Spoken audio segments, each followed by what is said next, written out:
আমার বান্ধবীর ভাইয়ের প্রতি আমার মনটা একটু একটু করে টান অনুভব করছিল। তার সঙ্গে সময় কাটাতে আমার ভালো লাগতে শুরু করেছিল। একদিন আমি গাড়িতে তার সঙ্গে যাচ্ছিলাম, আর সে সুযোগ পেয়ে যা যা করেছিল সব কিছু আমি তোমাদের খুঁটিয়ে বলতে যাচ্ছি। এটা কিছুদিন আগের কথা, যখন আমার এক বান্ধবীর বিয়ে হচ্ছিল। বিয়ের আগেই আমার বান্ধবী আমাকে তার বাড়িতে ডেকে নিয়েছিল। আমি যখন তার বাড়িতে পৌঁছলাম তখন প্রথমবার তার ভাইকে দেখলাম। বিশ্বাসই হচ্ছিল না যে সে আমার বান্ধবীর ভাই, কারণ সে দেখতে অনেক স্মার্ট আর আকর্ষণীয় ছিল। প্রথম দেখাতেই মনে মনে ভাবতে শুরু করলাম যদি সে আমার সঙ্গে কথা বলতো, কিন্তু আমি জানতাম না যে বিয়ের মধ্যে আমার সঙ্গে এমন কিছু ঘটবে। যখন সবাই নিজের কাজে ব্যস্ত হয়ে গেল তখন আমার বান্ধবীর ভাই আমাকে একটা ইশারা করলো। আমার নাম পূর্ণিমা, বয়স 24। আমি পাটনার মেয়ে। আমার গায়ের রং ফর্সা, আর লোকে বলে আমি দেখতে খুব সুন্দর। আমার পাড়ার ছেলেরা আমার সঙ্গে কথা বলে না। কলেজের সবচেয়ে কাছের বান্ধবী মনীষার ফোন এলো। অনেক দিন পর তার ফোন এসেছিল। সে আমাকে বলল যে তার বিয়ে ঠিক হয়ে গেছে। আমি তাকে অভিনন্দন জানালাম। সে আমাকে বলল বিয়ের কিছুদিন আগে আমাকে তার বাড়িতে যেতে হবে, কারণ আমি তার সবচেয়ে ভালো বান্ধবী। সে তাই আমাকে আগে থেকেই ডাকছে। আমি হ্যাঁ বলে দিলাম। তারপর থেকে সে আমাকে প্রতিদিন ফোন করতে লাগলো আর জিজ্ঞেস করতে লাগলো আমার যাওয়ার প্ল্যান কি। আমি প্রতিবার বলতাম আমি 1 সপ্তাহ আগে চলে আসব। একদিন আবার তার ফোন এলো। সে বলল এখন আর মাত্র 1 সপ্তাহ বাকি। প্রথমে আমি ভাবছিলাম এত তাড়াতাড়ি কারো বাড়ি যাওয়া ঠিক হবে না, তাই তাকে প্রতিদিন নানা অজুহাতে টালছিলাম। কিন্তু সে যখন প্রতিদিন ফোন করতে শুরু করলো তখন তার আর কথা এড়োতে পারলাম না।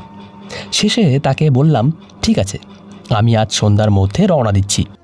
তার আগে আমি আমার সব জিনিসপত্র গুছিয়ে নিলাম আর সন্ধ্যায় তার বাড়ির উদ্দেশ্যে বাস ধরলাম। পরের দিন সকালে আমি তার বাড়ি পৌঁছে গেলাম। বাস স্ট্যান্ডে সে নিজেকে আমাকে নিতে এসেছিল। বাড়ি পৌঁছতে সে আমাকে সবার সঙ্গে পরিচয় করিয়ে দিল। তারপর আমার সব জিনিস একটা ঘরে রাখা হলো। সে বলল এটা তোমার ঘর, এখানে তোমার জিনিসপত্র গুছিয়ে নাও, এখানে কেউ তোমাকে ডিস্টার্ব করবে না। আমি ঘরে গিয়ে বিছানায় জিনিসপত্র ছড়িয়ে দিলাম আর একটু ঘুমিয়ে নিলাম, কারণ রাতভর বাসে যাওয়ার জন্য আমি খুব ক্লান্ত হয়ে পড়েছিলাম। যখন ঘুম ভাঙল তখন সন্ধ্যা হয়ে গেছে। আমি তৈরি হয়ে নিচে নেমে এলাম। নিচে পৌঁছতেই মনীষা আমাকে তার কাছে ডাকলো। সে আমাকে তার বিয়ের জামা কাপড় দেখাতে লাগলো। সামনে মনীষার ভাই বসেছিল। আমি তখনও জানতাম না যে সে মনীষার ভাই। তার আমাকে দেখার ভঙ্গিটা একটু অদ্ভুত লাগছিল। সে অনেকক্ষণ ধরে আমার সামনে বসেছিল। আমি তাকে এড়িয়ে যাওয়ার চেষ্টা করলাম, কিন্তু সে বারবার আমার চোখের সামনে এসে পড়ছিল। আমি যখন মনীষার পাশে বসেছিলাম তখন আমাদের স্কুলের কিছু বন্ধু এসে পড়ল। আমরা অনেক গল্প করলাম। গল্প করতে করতে সবাই নিজেদের স্বামীদের কথা বলতে শুরু করলো, কিন্তু আমি চুপচাপ বসে রইলাম। আমার স্বামী ভালো মানুষ ছিল না, তাই আমার তার সঙ্গে তাড়াতাড়ি ডিভোর্স হয়ে গেছে। কিছুক্ষণ পর মনীষার ভাই সেখান থেকে চলে গেল। তখন আমি মনীষার কাছে তার সম্পর্কে জিজ্ঞেস করলাম। সে বলল সে তার ভাই, তার নাম মানব। তার ভাই আগে চাকরি করত, কিন্তু এখন বাড়িতেই থাকে। এভাবে সন্ধ্যায় খাওয়া হলো আর রাতে সবাই নিজেদের ঘরে ঘুমোতে চলে গেল। আমি বিছানায় শুয়ে পড়লাম, কিন্তু ঘুম আসছিল না। আমার মাথায় শুধু মানবের কথা ঘুরছিল। আমি মনীষাকে ফোন করে আমার ঘরে ডাকলাম। আমরা দুজনে গল্প শুরু করলাম। গল্প করতে করতেই মনীষার ভাই মানব মনীষাকে খুঁজতে আমার ঘরে এসে পড়ল। মনীষার ভাইকে দেখে আমার কেন যেন বেশ অস্বস্তি হচ্ছিল। সে কিছুক্ষণ আমাদের সঙ্গে বসে গল্প করল। আস্তে আস্তে সে আমাদের কথায় মিশে গেল। তার উপস্থিতিতে আমার মনে একটা অদ্ভুত অনুভূতি হচ্ছিল, যেটা আগে কখনো অনুভব করিনি। সে বড় সহজভাবে আর ভদ্রভাবে কথা বলছিল, কিন্তু আমার অস্থিরতা বাড়ছিল। মানবের ব্যক্তিত্ব এতটাই প্রভাবশালী ছিল যে তার কথাগুলো মনে গভীর ছাপ ফেলে যাচ্ছিল। তার চোখে একটা অদ্ভুত নিষ্পাপ ভাব আর অভিজ্ঞতার মিশেল ছিল। আমি মনীষার দিকে তাকালাম, কিন্তু সে নিজের গল্পে মগ্ন ছিল। আমি বুঝতে পারছিলাম না এই পরিস্থিতি কিভাবে সামলাবো। কিছুক্ষণ পর মানব উঠে চলে গেল, কিন্তু তার চলে যাওয়ার পরেও আমার মন অস্থির ছিল। আমি ভাবতে থাকলাম তার উপস্থিতি আমাকে এতটা কেন বিচলিত করলো। এটা কি আমার অতীতের কোনো অসমাপ্ত অংশের সঙ্গে জড়িত, নাকি অন্য কিছু? সেই রাতে আমি অনেকক্ষণ জেগে থাকলাম, তার কথা আর তার চোখে লুকানো ভাবগুলো নিয়ে ভাবতে থাকলাম। এই অনুভূতিগুলো আমাকে ভেতর থেকে নাড়িয়ে দিচ্ছিল।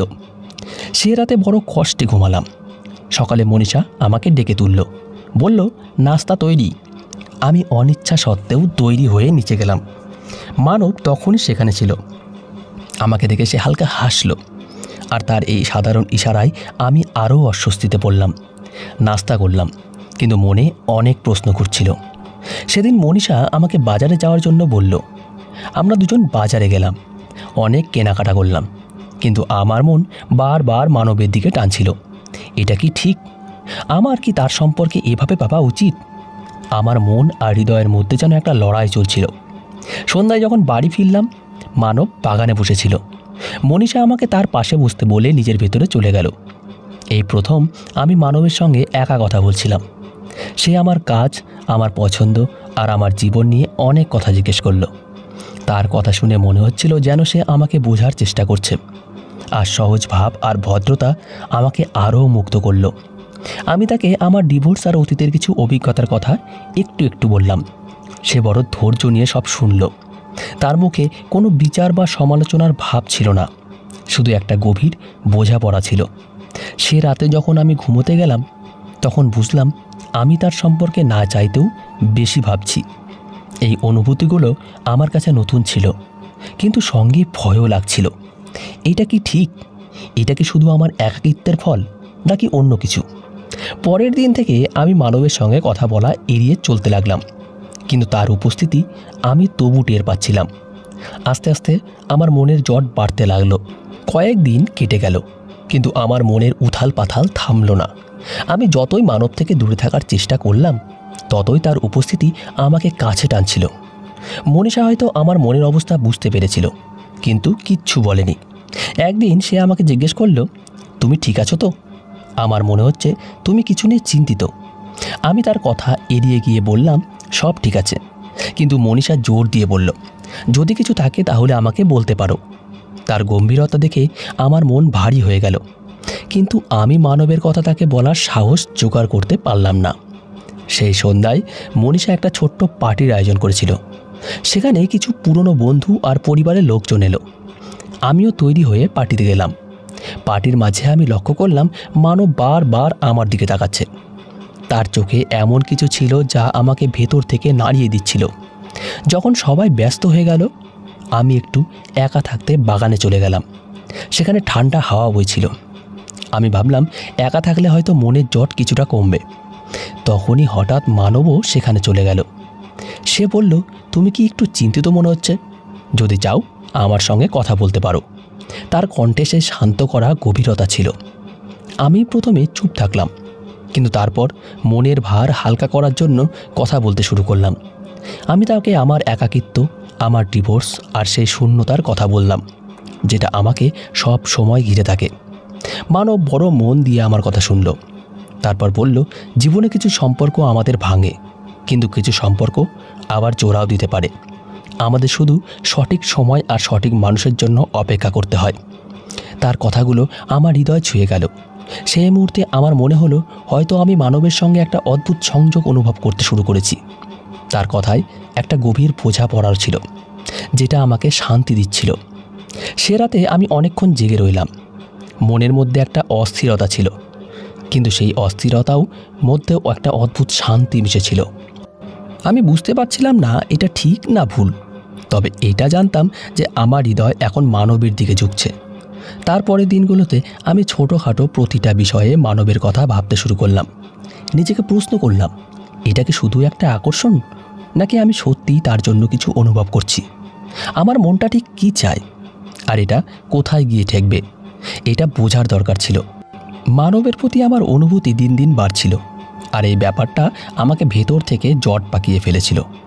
এই অনুভূতিগুলো কিভাবে সামলাবো বুঝে উঠতে পারছিলাম না। এটা কি ঠিক? আমার কি তার সম্পর্কে এভাবে ভাবা উচিত? সে তো মনীষার ভাই, আর আমি এই সম্পর্ককে অন্যভাবে দেখার সাহস জোগাড় করতে পারছিলাম না। একদিন মনীষা আমাকে বলল, মানব তোমার সম্পর্কে অনেক কথা বলে, তুমি খুব বুদ্ধিমতী আর সংবেদনশীল, এটা শুনে আমি এক মুহূর্তের জন্য থমকে গেলাম। নিজেকে স্বাভাবিক দেখানোর চেষ্টা করে বললাম, এমন কিছু না, সে বড় বলেই হয়তো এসব বলে। কিন্তু মনীষার কথাগুলো আমার মনে আরও হইচই ফেলে দিল। কয়েকদিন পর মনীষা হঠাৎ ঘোষণা করলো যে তাকে কাজের জন্য কয়েকদিনের জন্য বাইরে যেতে হবে। সে বলল, তুমি এখানেই থাকো, মানব একা থাকবে, তোমারও একটু বদল হবে। আমি হতভম্ব হয়ে গেলাম। কিন্তু মনীষা এসে বলল, চিন্তা করো না, আমার ভাই তোমার খুব ভালো খেয়াল রাখবে। মনীষা চলে যাওয়ার পর বাড়িতে শুধু আমি আর মানব রইলাম। প্রথমে আমি তার থেকে দূরে থাকার চেষ্টা করলাম, কিন্তু সে সবসময় খুব সহজ আর ভদ্রভাবে থাকত। এক সন্ধ্যায় বৃষ্টি হচ্ছিল, আমি বারান্দায় বসেছিলাম। মানব সেখানে চলে এলো। সে বলল, তোমার মুখে সবসময় যেন একটা লুকানো কষ্ট থাকে। তোমার কি মনে হয় জীবন থেকে সুখগুলো শেষ হয়ে গেছে? তার এই কথা আমার লুকিয়ে থাকা অনুভূতিগুলোকে বাইরে টেনে আনলো। আমি বললাম, কখনো কখনো মনে হয় আমার জীবনটা শুধুই একটা শূন্যতা। অনেক চেষ্টা করেছি, কিন্তু সেই শূন্যতা ভরাতে পারিনি। মানব আমার দিকে তাকিয়ে বলল, শূন্যতা সবসময় খারাপ জিনিস চলে যাওয়ার আর ভালো জিনিস আসার জায়গা তৈরি করে। হয়তো তোমার জীবনে কিছু ভালো আসতে চলেছে, শুধু নিজেকে সেই পরিবর্তনের জন্য তৈরি করো। তার কথাটা আমার ভেতরটা ছুঁয়ে গেল। প্রথমবার মনে হলো মানবের সঙ্গে কথা বলা আমাকে একটা স্বস্তি দেয়, এমন শান্তি যেটা আমি অনেক দিন ধরে অনুভব করিনি। সে রাতে আমি অনেকক্ষণ জেগে ভাবলাম, আমি কি তার সঙ্গে আমার মনের কথা বলতে পারি? এটা কি ঠিক হবে? পরের দিন আমরা দুজনে চা খাচ্ছিলাম। আমি সাহস জুটিয়ে তাকে জিজ্ঞেস করলাম, যদি কাউকে পছন্দ করো কিন্তু পরিস্থিতি সেটাকে জটিল করে দেয়, তাহলে তুমি কি করবে? সে হেসে বলল, প্রতিটা সম্পর্ক পরিস্থিতি দিয়ে নয়, হৃদয় দিয়ে শুরু। যদি সেই সম্পর্ক সত্যি হয়, তাহলে পরিস্থিতি নিজেই সঠিক পথ দেখিয়ে দেবে। তার এই কথা আমার মনের সব প্রশ্নের উত্তর দিয়ে দিল। আমি বুঝলাম, মানবের প্রতি আমার অনুভূতিগুলো শুধু আকর্ষণ নয়, সেগুলো আমার জীবনের সেই শূন্যতাকে ভরিয়ে তুলেছিল, যেটা আমাকে এতদিন ভেতর থেকে কুড়ে খাচ্ছিল। এখন প্রশ্ন ছিল, আমি কি আমার মনের কথা তার সামনে তুলে ধরব, নাকি এই অনুভূতিগুলো মনে চেপে তার বন্ধুত্বের সম্মান করব? আমার মন আর হৃদয় দুটোই জোটে পড়েছিল। তবে এটা নিশ্চিত যে মানবের প্রতি আমার অনুভূতি এখন আমার জীবনের একটা অংশ হয়ে গেছে। আগে যা হবে তা সময় আর পরিস্থিতি ঠিক করবে। কিন্তু সেদিন প্রথমবার মনে হলো আমার জীবনে সুখ ফিরে আসার আশা আবার জেগে উঠেছে। আরও কয়েকটা দিন কেটে গেল। বাড়িতে মানবের সঙ্গে আমার কথাবার্তা স্বাভাবিক হয়ে গিয়েছিল, কিন্তু আমার হৃদয়ে তার উপস্থিতি আরও গভীর ছাপ ফেলতে শুরু করলো। আমি নিজেকে আটকানোর পুরো চেষ্টা করতাম, কিন্তু প্রতিবার তার সরলতা, তার অভিজ্ঞতা আর তার কথার মধ্যে লুকোনো বোঝাপড়া আমাকে আরও টেনে নিত। এক সন্ধ্যায় মানব বাগানে বসেছিল। হালকা ঠান্ডা হাওয়া বইছিল, চারপাশটা খুব শান্ত। হঠাৎ সে বলল, তোমার মুখে একটা অদ্ভুত জটিলতা দেখা যায়, তুমি কি আমাকে কিছু বলতে চাও? তার প্রশ্ন আমাকে নাড়িয়ে দিল। আমি কিছু বলতে পারলাম না। মনে অনেক কথা ঘুরছিল, কিন্তু কিভাবে বলবো বুঝে উঠতে পারছিলাম না। শেষে গভীর নিঃশ্বাস নিয়ে বললাম, মানব, আমি তোমাকে কিছু বলতে চাই, কিন্তু ভয় হয় তুমি ভুল বুঝবে। সে বড় সহজ কণ্ঠে বলল, তুমি আমার উপর ভরসা করতে পারো, যা আছে পরিষ্কার বলো। আমি ইতস্তত করে বললাম, তোমার কথা আর তোমার উপস্থিতি আমাকে অনেক শান্তি দিয়েছে। তোমার সঙ্গে কথা বলে মনে হয় হয়তো আমি আবার নিজেকে চিনতে পারবো, কিন্তু আমি জানি না এটা ঠিক কিনা। তোমার সম্পর্কে যা অনুভব করি সেটা কি শুধু আমার একাকিত্বের ফল, নাকি এর পেছনে আরও কিছু আছে? মানব কিছুক্ষণ চুপ থাকলো। তার চোখে গভীর ভাবনা দেখা যাচ্ছিল। তারপর বলল, তোমার অনুভূতিতে কিছু ভুল নেই। জীবনে এমন হয় যখন কেউ আমাদের অনুভূতি বোঝে আর সত্যিকারের শান্তি দেয়, তখন আমরা তার প্রতি টান অনুভব করি। আমি ঘাবড়ে গিয়ে জিজ্ঞেস করলাম, কিন্তু তুমি কি ভাবো এটা কি ঠিক? সে গভীর নিঃশ্বাস নিয়ে বলল, আমাদের দুজনের পরিস্থিতি আলাদা। তুমি জীবনে অনেক কিছু সহ্য করেছো, আর তোমার আবার সুখী হওয়ার অধিকার আছে। কিন্তু আমার এটা ঠিক করতে একটু সময় লাগবে যে আমি তোমাকে সেটা দিতে পারবো কিনা। কারণ এই সম্পর্ক শুধু অনুভূতির নয়, দায়িত্বেরও। তার কথায় আমি একদিকে স্বস্তি পেলাম, আবার একটু ভয়ও হলো। আমি বুঝতে পারছিলাম সে আমার অনুভূতি বোঝে, কিন্তু মনীষার নামটা আমাদের মাঝে একটা অদৃশ্য দেওয়ালের মতো দাঁড়িয়েছিল। আমি চাইনি মনীষার সঙ্গে আমার সম্পর্ক নষ্ট হয়। পরের কয়েকদিন আমরা দুজনে স্বাভাবিক থাকার চেষ্টা করলাম, কিন্তু আমাদের মধ্যে এই অব্যক্ত কথাটা দুজনকেই প্রভাবিত করছিল। আমি তার সঙ্গে কথা বলতে চাইতাম, কিন্তু প্রতিবার এই ভেবে থেমে যেতাম যে মনীষার কষ্ট হবে না তো। কিছুদিন পর মনীষা ফিরে এলো। সে আগের মতোই খুশি আর উৎসাহী ছিল, কিন্তু একদিন সে আমাকে জিজ্ঞেস করলো, তুমি আর মানব অনেক সময় একসঙ্গে কাটাচ্ছ, সব ঠিক আছে তো? আমার বুকটা ধড়াস করে উঠল। আমি তাড়াতাড়ি বললাম, হ্যাঁ, সব ঠিক আছে। সে বড় বলে হয়তো তার কথা আমাকে বুঝতে সাহায্য করে। মনীষা কিছুক্ষণ আমার দিকে তাকিয়ে রইল, তারপরে হেসে বলল, মানব এমনই, সে সবাইকে বোঝার চেষ্টা করে। তার কথায় আমি স্বস্তি পেলাম, কিন্তু মনে একটা ভয় বসে গেল। যদি আমার অনুভূতির কথা তার কাছে পৌঁছায় তাহলে কি হবে? মানব আর আমি তখনও একে অপরের প্রতি আকৃষ্ট ছিলাম, কিন্তু আমরা একমত হলাম যে আমাদের সময় দিতে হবে। আমি তাকে বললাম, আমি জানি না সামনে কি হবে, কিন্তু এটা জানি তোমার উপস্থিতি আমার জীবনের একটা গুরুত্বপূর্ণ অংশ হয়ে গেছে।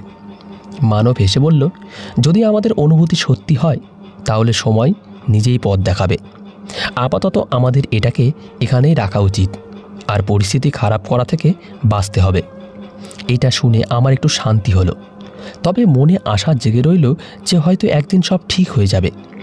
আমি ঠিক করলাম আমার অনুভূতিগুলো সামলে আমি জীবনকে এগিয়ে নিয়ে যাব, আর দেখব সময় আমাদের কোথায় নিয়ে যায়। মানব আর আমি আমাদের অনুভূতি নিয়ন্ত্রণে রেখে একটু দূরত্ব বজায় রাখার সিদ্ধান্ত নিলাম। এটা সহজ ছিল না, কারণ তার সঙ্গে কাটানো মুহূর্তগুলো আমার জীবনের সবচেয়ে শান্তিময় সময়ের মধ্যে একটা। কিন্তু মনীষার উপস্থিতি আর আমাদের সম্পর্কে জটিলতার কথা ভেবে এটাই ঠিক মনে হচ্ছিল। কয়েকদিন পর মনীষা আবার আমাকে জিজ্ঞেস করল, তুমি খুব অন্যমনস্ক লাগছে, সব ঠিক আছে তো? তার কথায় আমি ভয় পেয়ে গেলাম, আবারও স্বস্তিও পেলাম। আমি হেসে বললাম, হয়তো একটু ক্লান্তি। কিন্তু সে আবার বলল, তুমি মানবের সঙ্গে অনেক সময় কাটাচ্ছ, আমার মনে হয় সে তোমাকে বুঝতে শুরু করেছে। এটা শুনে আমি হতবাক হয়ে গেলাম। মনীষার মুখে কোনো রাগ বা সন্দেহ ছিল না, বরং একটা অদ্ভুত বোঝাপড়া ঝরে পড়ছিল। আমি বুঝলাম সে হয়তো কিছুটা আঁচ করছে, কিন্তু সরাসরি কিচ্ছু বলেনি। একদিন যখন মনীষা কাজের জন্য বাইরে গিয়েছিল, তখন আমি আর মানব বাড়িতে একা ছিলাম। সে আমাকে বলল, মনীষা কয়েকদিন আগে আমাকে জিজ্ঞেস করেছিল তুমি খুশি আছো কি না। হয়তো সে কিছু আঁচ করেছে, আমাদের এখন খুব সাবধানে পা ফেলতে হবে। আমি বললাম, আমার ভয় হয় মনীষা যদি আমাদের সম্পর্কের জন্য আঘাত পায়, যদি তার মনে হয় আমরা তার ভরসা ভেঙেছি, তাহলে সে আমাদের কখনো ক্ষমা করবে না। মানব গম্ভীরভাবে বলল, তুমি ঠিক বলেছ, আমিও চাই না মনীষা কোনোভাবে কষ্ট পাক, কিন্তু আমাদের এটাও বুঝতে হবে যে আমাদের নিজেদের জীবনেরও একটা মূল্য আছে। আমাদের এটা নিয়ে খোলাখুলি কথা বলতে হবে, তবে সঠিক সময়ে। কয়েক সপ্তাহ পর মনীষা আমাকে আর মানবকে একসঙ্গে বসে কথা বলতে দেখল। সেদিন তার চোখে প্রশ্ন ছিল। সে সরাসরি আমাকে জিজ্ঞেস করল, তুমি কি মানবের জন্য কিছু অনুভব করো? আমি পুরোপুরি হতবাক হয়ে গেলাম, আমার চোখ ভিজে এলো, কিন্তু কিছু বলতে পারলাম না।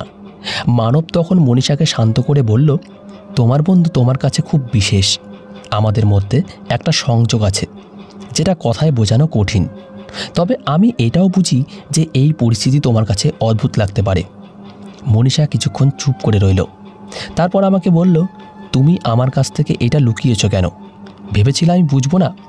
আমি তার দিকে তাকিয়ে বললাম, আমি তোমাকে হারাতে ভয় পেয়েছিলাম।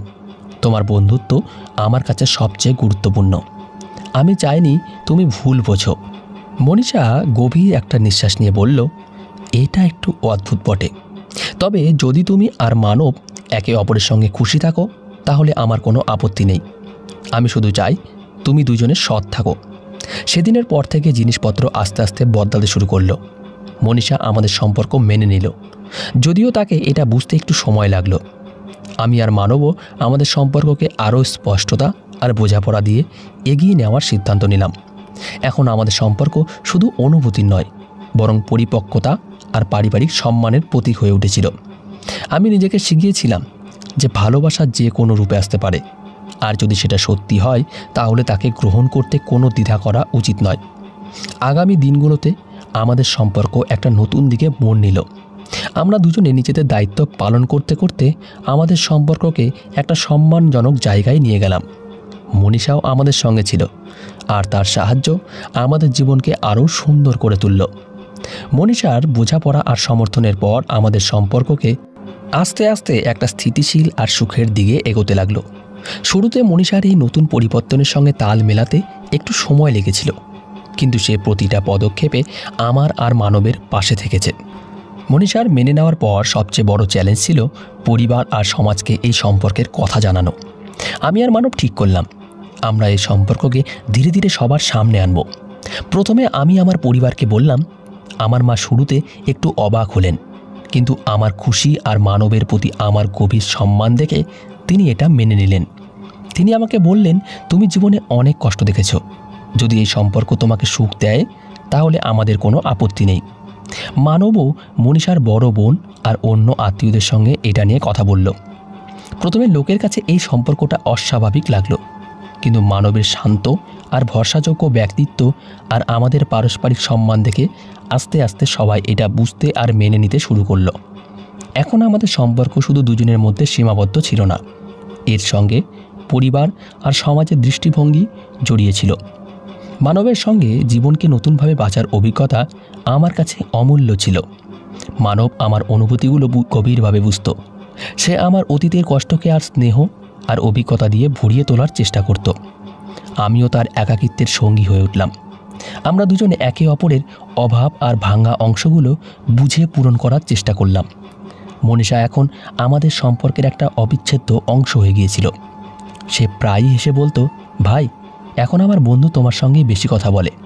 আর এই সহজতা আর মজা আমাদের সম্পর্ককে আরও মজবুত করে তুলত। কয়েক মাস পর আমরা আমাদের সম্পর্ককে আনুষ্ঠানিক রূপ দেওয়ার সিদ্ধান্ত নিলাম। একটা ছোট পারিবারিক আয়োজনে, যেখানে শুধু আমাদের কাছের মানুষজন ছিল, আমরা আমাদের বিয়ের ঘোষণা করলাম। এটা ছিল একটা সাধারণ কিন্তু আবেগপূর্ণ অনুষ্ঠান। মনীষা আমাকে জড়িয়ে ধরে বলল, এখন তুমি আমার বন্ধু ছাড়াও আমার পরিবার। আমি শুধু চাই তোমরা দুজনে সৎ থাকো। সেদিনের পর থেকে জিনিসগুলো আস্তে আস্তে বদলাতে শুরু করলো। মনীষা আমাদের সম্পর্ক মেনে নিয়েছিল, যদিও তাকে এটা বুঝতে একটু সময় লেগেছিল। আমি আর মানবও আমাদের সম্পর্ককে আরও স্পষ্টতা আর বোঝাপড়া দিয়ে এগিয়ে নেওয়ার সিদ্ধান্ত নিলাম। এখন আমাদের সম্পর্ক শুধু অনুভূতির নয়, বরং পরিপক্কতা আর পারিবারিক সম্মানের প্রতীক হয়ে উঠেছে।